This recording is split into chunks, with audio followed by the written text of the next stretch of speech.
गुरु प्यारी साध संगत जी, राधा स्वामी।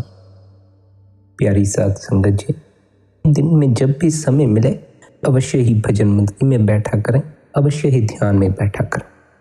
अमृत वेला में ना बैठ सके तो किसी और बेला में बैठ जाए, किसी और समय में बैठे। बैठना मकसद है, अपना फर्ज जरूर अदा करना।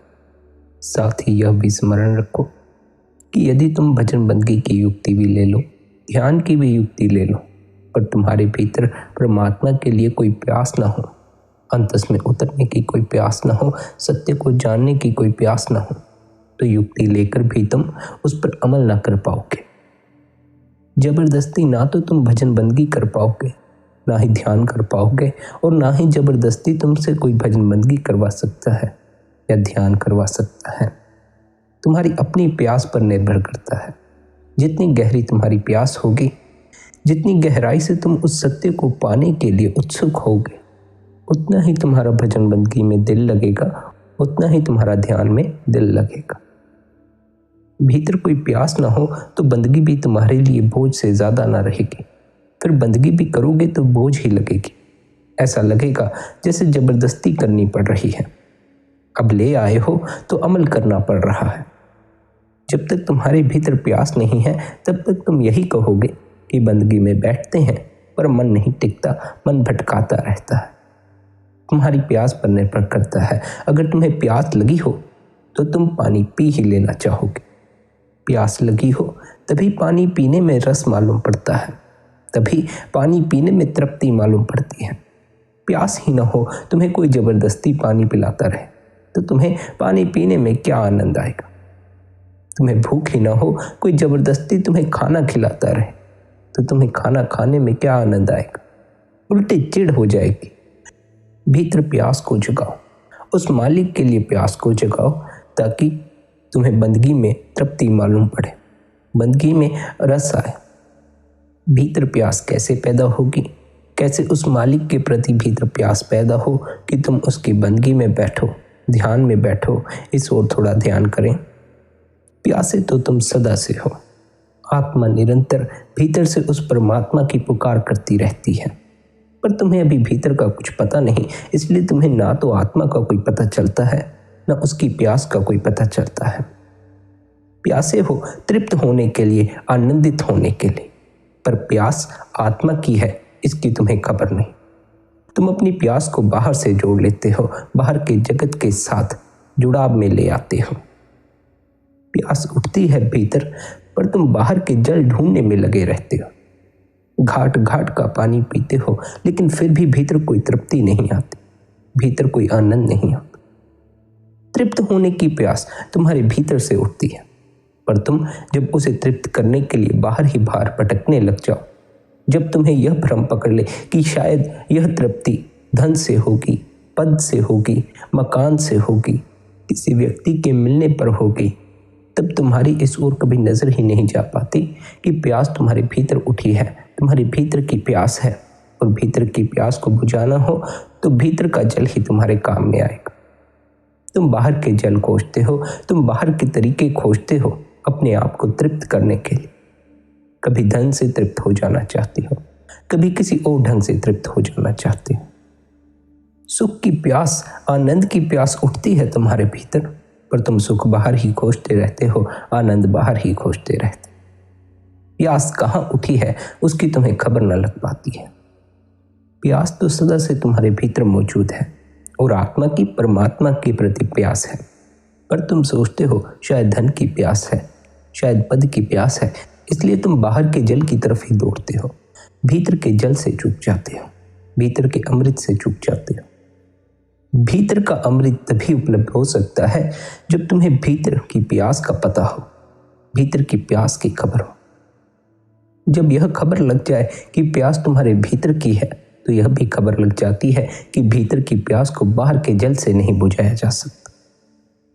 भीतर से तृप्त होना हो तो धन से नहीं हुआ जा सकता, बाहर के पद से नहीं हुआ जा सकता, बाहर किसी व्यक्ति के मिल जाने से तृप्त नहीं हुआ जा सकता। पर भीतर की प्यास की तरफ हमारी नजर ही नहीं जाती।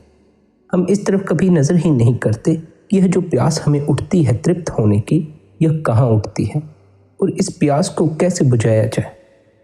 तुमने अब तक कितना कुछ तो तृप्त होने के लिए किया है, बाहर से तुमने सुखी होने के लिए कितना कुछ किया है, आनंदित होने के लिए तुमने न जाने क्या क्या किया है, फिर भी तुम तृप्त नहीं हो पाए, फिर भी तुम आनंदित नहीं हो पाए। जिस व्यक्ति को यह दिखाई पड़ जाता है कि उसने बाहर ही बाहर बहुत खोजा, बाहर के जल बहुत खोजे, फिर भी उसके भीतर की प्यास नहीं मिटी, फिर भी वह तृप्त नहीं हुआ, फिर भी वह आनंदित नहीं हुआ, सुखी नहीं हुआ, वह व्यक्ति फिर बाहर के जल खोजना ही बंद कर देता है। जब बाहर के जल खोजकर, बाहर के जल पीकर तुम्हारी प्यास बुझ ही नहीं रही है, फिर भी तुम प्यासे के प्यासे ही हो, फिर भी तुम तृप्त नहीं हो, आनंदित नहीं हो, तो फिर आगे भी अनेक बार बाहर का जल पी लेने से, बाहर के साधन इकट्ठे कर लेने से तुम कैसे आनंदित हो सकोगे। इतनी उम्र बाहर ही बाहर लगाई है, अब तक भीतर से खाली हो तो आगे और भी उम्र लगा दोगे तो भर थोड़ी जाओगे। अगर इतने में भी थोड़े ना भरे, इतने में भी कोई आनंद मालूम ना पड़ा तो आगे भी ना पड़ेगा।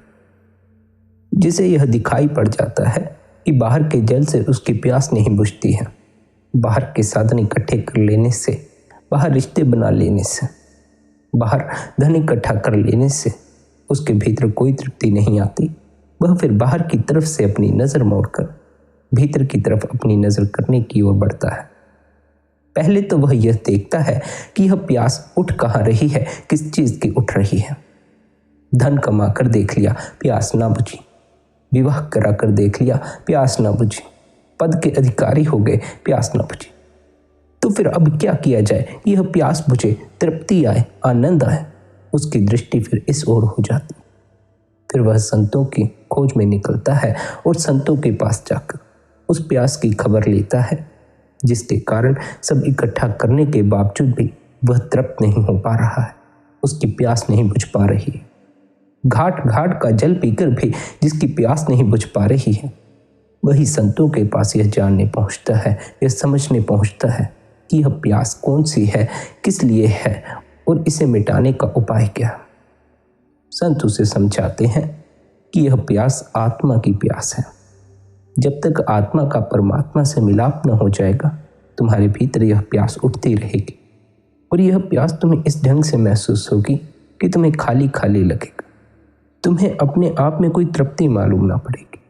प्यास आत्मा की हो गई, पर अगर तुम्हें पता ना हो कि यह प्यास भीतर की है, तो तुम फिर उस प्यास को बुझाने के लिए, अपने आप को तृप्त करने के लिए, अपने आप को आनंदित होने के लिए बाहर ही बाहर खोजते रहोगे। पहले यह खबर होनी चाहिए कि प्यास भीतर की है। पहले यह पता होना चाहिए कि तुम तृप्त भीतर से ही हो सकते हो, आनंदित भीतर से ही हो सकते। जिसकी बाहर से आनंदित होने की तरफ नजर नहीं रह जाती, जिसे खबर लग जाती है कि बाहर के सभी साधन इकट्ठा करके भी तृप्ति नहीं होती, घाट घाट का जल पीकर भी प्यास नहीं बुझती, वह फिर उस जल की खोज में निकलता है जिससे उसकी प्यास सच में बुझ जाए, जिससे उसे सच में तृप्ति आए, सच में आनंदित हो जाए। कब तक दिखावा करोगे बाहर के साधन इकट्ठे करके तुम सुखी हो? कब तक दिखावा करोगे कि बाहर के रिश्तों में तुम सुखी हो, बाहर की दौड़ में तुम सुखी हो? दुखी तो हो, क्योंकि भीतर फिर भी सब खाली रह जाता है। जब तक तुम आत्मा का परमात्मा से मिलाप न करवाओगे, तब तक भीतर से भर ना पाओगे। और अगर भीतर से ही खाली हो तो फिर जीवन भर ही खाली रहोगे। कुछ भी इकट्ठा करते रहो, न जीवन में आनंद होगा, न तृप्ति होगी, न तुम्हें कुछ इकट्ठा करने के बावजूद भी भरा भरा मालूम पड़ेगा, खाली ही मालूम पड़ेगा। जिसे यह दिखाई पड़ जाता है कि बाहर से वह तृप्त नहीं हो सकता, बाहर से उसकी प्यास नहीं बुझती, वह संतों के पास पहुंचता है, संतों से समझता है कि यह प्यास कहाँ उठती है, किस लिए उठती है। संत उसे समझाते हैं कि यह तुम्हारे भीतर की प्यास है, यह आत्मा की प्यास है, और यदि प्यास भीतर उठी हो, भीतर की हो, तो भीतर से ही उस प्यास को मिटाया जा सकता है। बाहर के जल शरीर की प्यास मिटा सकते हैं, भीतर का अमृत आत्मा की प्यास मिटा सकता है। जब तक तुम भीतर नहीं उतरते, तुम तृप्त नहीं होते, आनंदित नहीं होते, तुम्हारी प्यास नहीं मिटती, तुम प्यासे ही रह जाते। भीतर उतरते हो तभी कहीं जाकर तुम्हें यह खबर लगती है कि प्यास ही भीतर उठ रही थी, प्यास थी ही भीतर की। ना तो धन की प्यास थी, ना पद की प्यास थी। प्यास किसी और ही चीज की तुम्हें लगी थी, मगर तुम किसी और ही भूल में पड़े रहे। जिसे भीतर की प्यास की खबर लग जाती है, उसे फिर संतों से भीतर की प्यास को मिटाने का उपाय मिल जाता है। संत उसे भजनबंदगी की युक्ति दे देते हैं, ध्यान की युक्ति दे देते हैं। जो साधक निरंतर भजनबंदगी करता है, निरंतर ध्यान में बैठता है, वह धीरे धीरे अपने अंतस की तरफ सरकना शुरू हो जाता है। वह धीरे धीरे भीतर उतरना शुरू हो जाता है। भीतर उतरने में ही तुम तृप्त होना शुरू हो जाते हो, क्योंकि भीतर तुम्हारी तृप्ति मौजूद ही है, आनंद मौजूद ही है। उतरने में ही तुम्हें आनंदित मालूम पड़ना शुरू हो जाता है। भीतर की खबर ही लग जाए तो भीतर का रस भी मालूम पड़ना शुरू हो जाता है। मात्र शब्दों में समझ लेने से कि प्यास तुम्हारे भीतर की है, तुम्हें भीतर की प्यास की खबर ना लग जाएगी। भीतर की तरफ नजर करोगे, भीतर का थोड़ा अनुभव करोगे, तभी पता चलेगा। अनुभव के लिए भजनबंदगी की युक्ति तुम्हारे पास है। निरंतर भजनबंदगी में बैठा करो, निरंतर ध्यान में बैठा करो। आंखें बंद करके ध्यान को तीसरे तिल पर टिकाए रखो। जिसे भी आनंदित होना हो, तृप्त होना हो, सुखी होना हो, उसे यह देख लेना चाहिए कि उसके भीतर यह जो तृप्त होने की प्यास उठती है, आनंदित होने की उसके भीतर यह जो प्यास उठती है, यह कहीं बाहर नहीं उठती, बल्कि भीतर उठती है। जोड़ बाहर लो, बाहर के साधनों से जोड़ लो, बाहर के धन से जोड़ लो, वो अलग बात है, लेकिन प्यास उठती भीतर है। इतना भर तुम्हारी नजर में आ जाए तो इतनी भी खबर रखो कि भीतर की प्यास हो तो भीतर के अमृत से ही बुझ सकती है, भीतर के जल से ही बुझ सकती है। बाहर का जल तुम्हारी भीतर की प्यास ना बुझा सकेगा, तुम्हें भीतर से तृप्त ना कर सकेगा। भीतर उतरो, भीतर उतर कर ही यह प्यास बुझेगी, भीतर उतर कर ही तुम तृप्त होगे। और भीतर की प्यास अगर बुझनी शुरू हो, भीतर का अमृत अगर तुम्हारे ख्याल में आए, भीतर का जल यदि तुम्हारे ख्याल में आए, तो बाहर की तुम्हारी दौड़ छूट जाती है। तुम बाहर दौड़ते ही इस कारण हो कि भीतर की प्यास को मिटाना है, किसी भी ढंग से मिटा लेना, क्योंकि यह कोई पक्का नहीं है कि प्यास है किस चीज की। यह कोई खबर नहीं है कि यह प्यास लगी किस बात की है। सोचते हो धन की है, धन इकट्ठा करने में दौड़ शुरू हो जाती। सोचते हो विवाह की है, किसी साथी की है, तो किसी साथी की तलाश में लग जाते हो, एक और दौड़ में लग जाते। इसी तरह तुमने अनेकों तरह की दौड़ें बाहर निर्मित कर रखी हैं, सिर्फ इसलिए कि तुम अपने आप को भीतर से तृप्त कर सको, अपने भीतर उठी इस प्यास को बुझा सको, इस प्यास को मिटा सको। जब तक यह खबर ना लगे प्यास भीतर की है, तब तक बाहर ही बाहर भटकते रह जाओगे। और इसकी खबर हमें संतों से लगती है कि भीतर की प्यास है और भीतर से ही मिटेगी, भीतर के अमृत से मिटेगी। और भीतर की प्यास का हमें नहीं पता, तो भीतर के अमृत का कैसे पता लगेगा, भीतर के जल का कैसे पता लगेगा। जब प्यास की ही कोई खबर नहीं, तो अमृत मिल भी जाए तो उससे क्या कर लोगे। भीतर की प्यास की हमें खबर हो, इस बात की हमें खबर हो कि यह जो आनंद की मांग उठती है, सुख की मांग उठती है, तृप्ति की मांग उठती है, हमारे भीतर से उठती है। इसका पता हमें भीतर उतर कर ही चलता है, भीतर की तरफ मुड़कर ही पता चलता है। भीतर की तरफ मुड़ने के लिए, भीतर उतरने के लिए, भीतर को जानने के लिए संत हमसे कहते हैं कि अपने ध्यान को 9 द्वारों से निकालो, तीसरे तिल पर टिकाओ।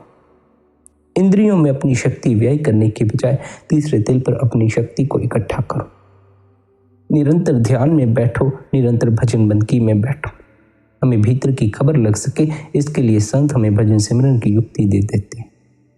अब हम उस युक्ति को निरंतर करते हैं, तब तो हमें भीतर की खबर लग जाएगी, तब तो हमें यह खबर लग जाएगी कि भीतर की प्यास क्या है और इस प्यास को मिटाने का क्या मार्ग है। अगर नहीं करते हैं तो भीतर की कोई खबर न लग सकेगी, भीतर की प्यास की कोई खबर न लग सकेगी। प्यास उठेगी तो फिर भी भीतर, तृप्त होने की मांग तो फिर भी भीतर उठेगी। और अगर भीतर की खबर न हो तो तुम तृप्त होने में बाहर ही बाहर लगे रहोगे, तो तुम यह प्यास मिटाने में बाहर ही बाहर लगे रहोगे। बाहर के कई उपाय करोगे, बाहर से कई जगह खोजोगे, कई ढंग अपनाओगे कि कहीं न कहीं से, किसी न किसी ढंग से तृप्त हो जाओ, आनंदित हो जाओ, पर हो ना पाओगे। कौन हो पाता है? सारा जगत बाहर ही बाहर तो फिरता है, सारा जगत धन की तरफ ही तो दौड़ता है, पद की तरफ ही तो दौड़ता है, रिश्तों की तरफ ही तो दौड़ता है, कुछ इकट्ठा करने में ही तो लगा रहता है। अपने को बाहर से भर लेने की सबकी चाहत, लेकिन भीतर से खाली है इसकी किसी को कोई खबर नहीं। और बाहर से इकट्ठा करने में क्या क्या नहीं सहते, खुद भी सहते हैं, औरों को भी सहना पड़ता है। खुद तो पीड़ा में पड़ते ही हैं, दूसरों को भी पीड़ा में डालते, लेकिन फिर भी बाहर से कुछ भी इकट्ठा कर लेने से कोई लाभ नहीं हो जाता है। बाहर की यात्रा से यदि व्यक्ति तृप्त हो सकता तो संतों की शरण में नहीं आता। धन इकट्ठा करके यदि व्यक्ति तृप्त हो पाता तो धनी व्यक्ति संतों की शरण में नहीं आता। बड़े महलों में रहने वाले व्यक्ति यदि बाहर की यात्रा करके अपने भीतर की प्यास को मिटा पाते तो संतों की शरण में नहीं। बाहर से तृप्ति नहीं मिलती, तुम अतृप्त ही रह जाते हो। इकट्ठा करते हो फिर भी अतृप्त रह जाते हो।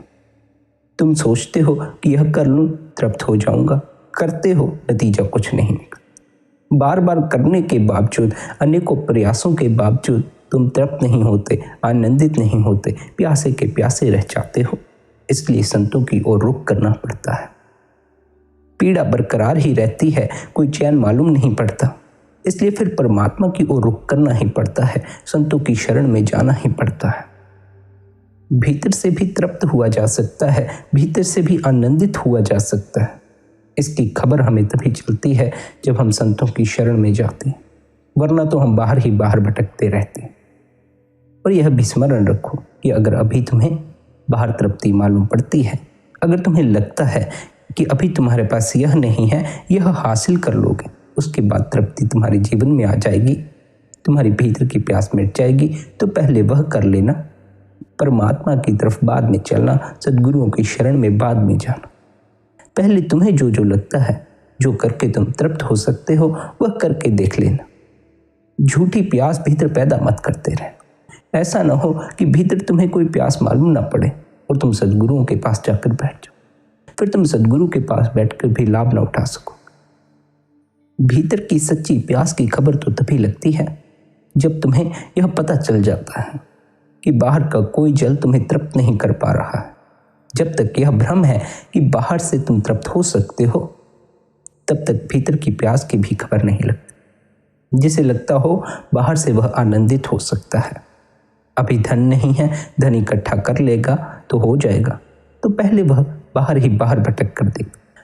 तो वह संतों के पास बाद में जाए, पहले वह अपने आप को अपने ढंग से तृप्त करके देख ले, हो पाता है या नहीं। कोई भी नहीं हो पाता है। संत चाहते हैं हमारा समय बचे, हम इतनी दौड़ में ना पड़े। इसी कारण से संत हमें सिकंदर का उदाहरण देते हैं।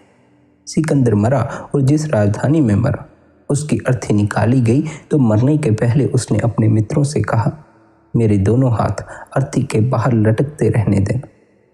मित्रों ने कहा, पागल हो गए हो, अर्थी के भीतर हाथ होते हैं, बाहर नहीं होते। सिकंदर ने कहा, मेरी इतनी इच्छा पूरी कर देना।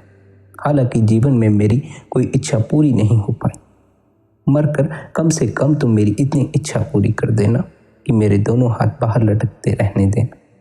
मरे हुए आदमी की इच्छा पूरी करनी पड़ी। उसके दोनों हाथ बाहर लटकते हुए थे। जब उसकी अर्थी निकली तो लाखों लोग देखने आए थे।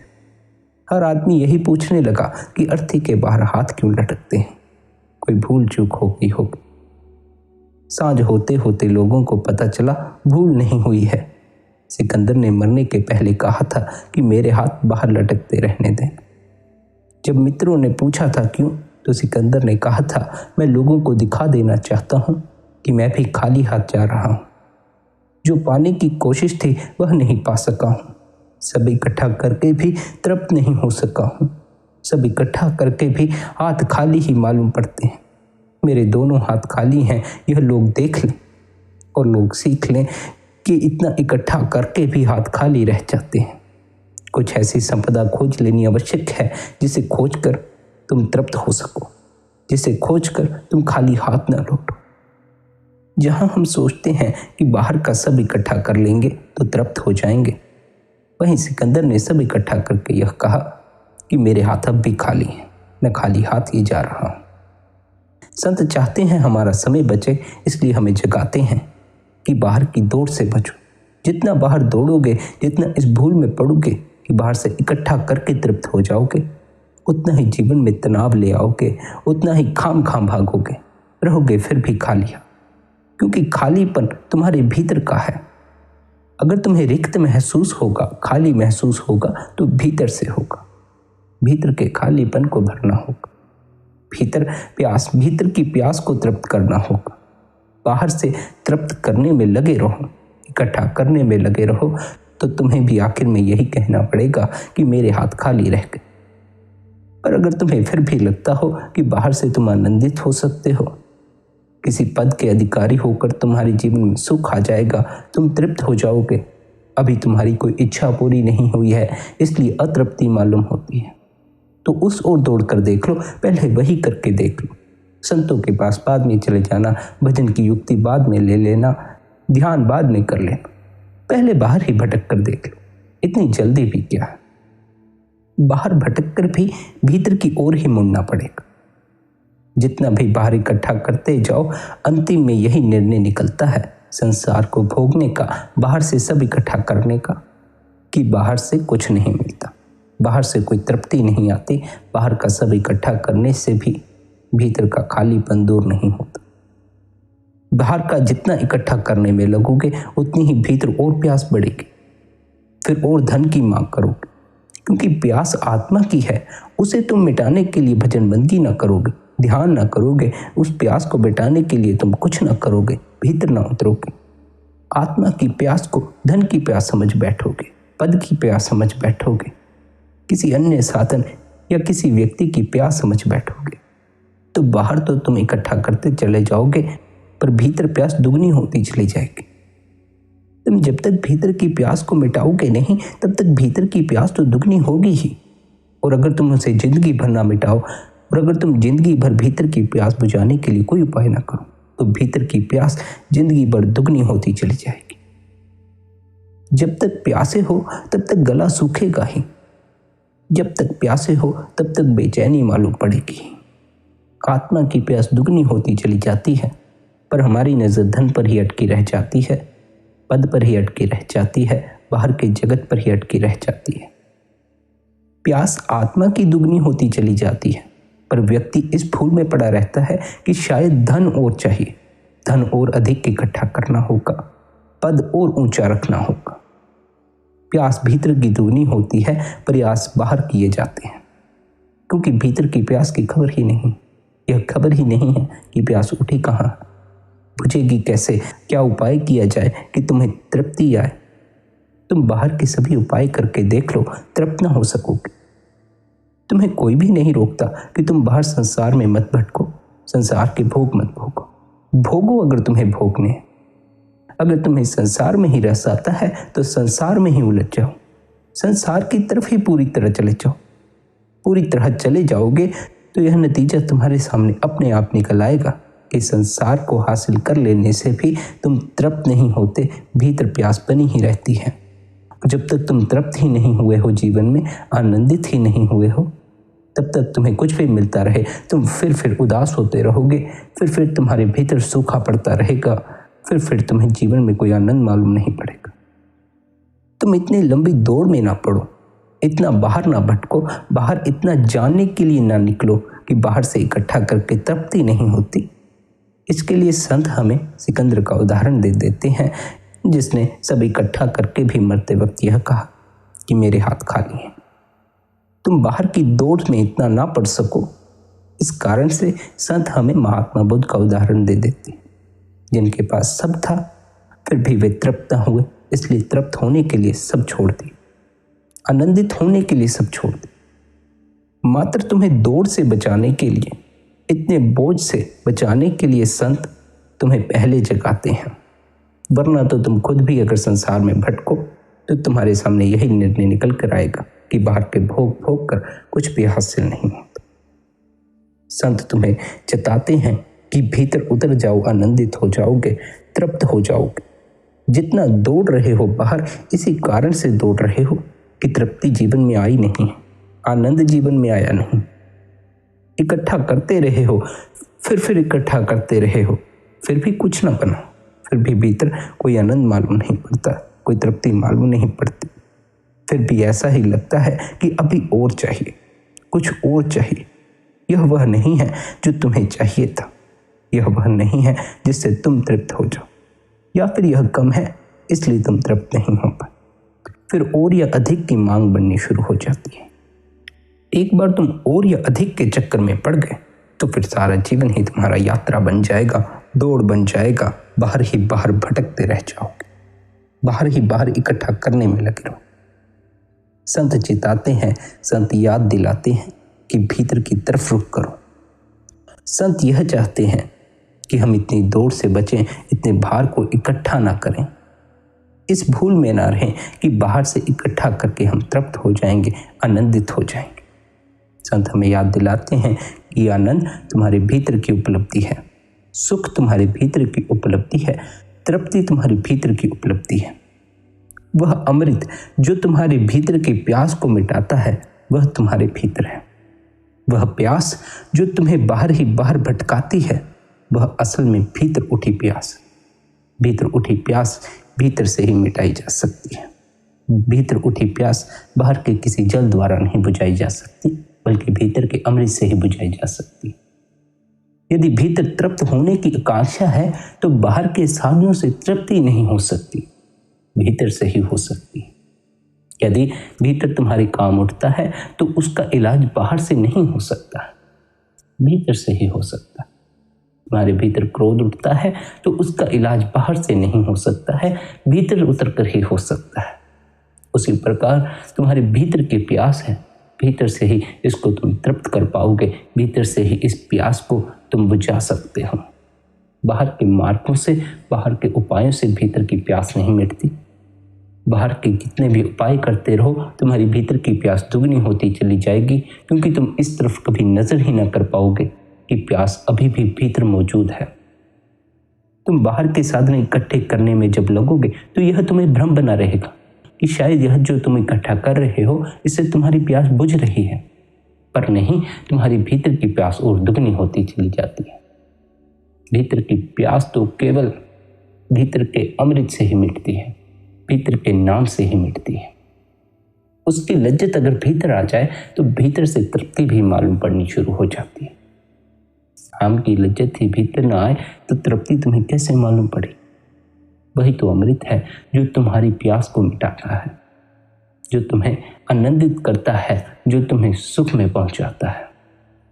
तो पहले तो यह स्मरण रखो कि प्यास तुम्हारे भीतर उठती है पर तुम्हें उसकी खबर नहीं, इसलिए तुम उसे मिटाने के लिए बाहर के प्रयासों में लगते हो और तुम यही सोचते हो कि शायद बाहर के प्रयास से ही तुम्हारी प्यास मिटेगी, तुम तृप्त हो सकोगे। अपने भीतर उतरना शुरू करो, देखो यह प्यास किस बात की है, किस चीज़ की है। अब तो धन भी इकट्ठा कर लिया, अब तो विवाह भी कर लिया, अब तो मकान भी बना लिया, अब तो जमीन जायदाद वाले भी हो गए हो, फिर भी यह प्यास किस बात की है जो बुझती नहीं। इसकी खोज करो। आप बाहर से तो तुमने सारे उपाय करके देख लिए, फिर भी प्यास नहीं मिटी, तो यह देख लो कि क्या यह प्यास सच में धन की थी या नहीं थी। यह देखो कि क्या यह प्यास संसार की है या नहीं, किस बात की प्यास। क्योंकि अगर संसार की ही है तो संसार के साधन इकट्ठे कर लेने से, संसार में भटकने से मिटनी भी तो चाहिए। प्यास तो मिटती नहीं है, बल्कि वहीं की वहीं और दुगनी हो जाती है। तुम और भीतर से अतृप्त हो जाते हो और तुम्हारे भीतर सूखा पड़ जाता है।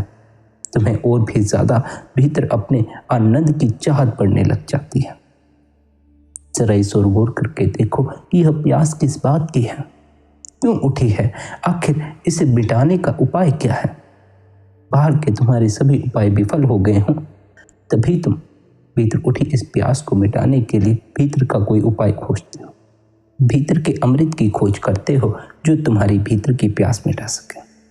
भजन बंदगी और ध्यान द्वारा तुम्हें तुम्हारे अंतस की खबर लगती है, अंतस में उठी प्यास की खबर लगती है और उसे मिटाने वाले उस अमृत की खबर लगती है, उस नाम की खबर लगती है। भीतर के अमृत की उपलब्धि से ही तुम तृप्त होते हो, आनंदित होते हो और तुम्हारे जीवन में कोई चैन मालूम पड़ता है। तुम बाहर की दौड़ से मुक्त होते हो, बाहर के तनाव से मुक्त होते हो और अपने ही भीतर ठहर जाते हो। अपने ही भीतर तुम्हें आनंद आता है। न कहीं जाने की आवश्यकता रह जाती है, न किसी से मिलने की आवश्यकता रह जाती है, न किसी से बात करने की आवश्यकता रह जाती है। तुम बैठे हो तो बैठे बैठे ही आनंदित हो जाते हो, तृप्त हो जाते हो। पर यह तभी होता है जब तुम अपने भीतर उतरते हो, निरंतर ध्यान में बैठते हो, निरंतर भजन बंदगी करते हो। यह स्मरण रखें कि जब तक आत्मा का परमात्मा से मिलाप नहीं हो जाता है, आत्मा की प्यास बरकरार ही रहेगी। बाहर के उपाय करते रहो, फिर भी आत्मा की प्यास नहीं मिटेगी, भीतर से ही मिटेगी। और असल प्यास तो आत्मा की परमात्मा के प्रति ही है। तुम्हें यह खबर नहीं है, यह बात अलग है। तुम्हें यह पता नहीं कि प्यास आत्मा की उठी है। तुम अपने को शरीर मानते हो, इसलिए शरीर की जरूरतें ही पूरी करते हो, शरीर की प्यास समझकर ही सब इकट्ठा करते हो। आत्मा की खबर लो, आत्मा को अनुभव में लाओ, आत्मा को जानो।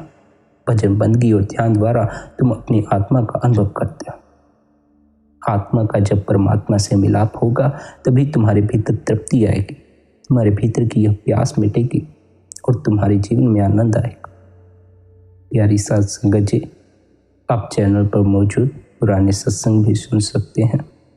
उन सत्संगों द्वारा भी आपको काफ़ी सहायता मिल सकती है और आप हर रोज सत्संग सुनने के लिए शबरधुन सत्संग सर्च भी कर सकते हैं। अपने मित्रों के साथ आप आज के सत्संग को शेयर भी कर सकते हैं। बाकी आपकी अपनी मौज है। निरंतर भजन बंदगी में बैठें, निरंतर ध्यान में बैठें, अपना ख्याल रखें, सभी के साथ प्रेम से रहें। आप सभी के भीतर बैठे उस कुल मालिक को प्रणाम। राधा स्वामी।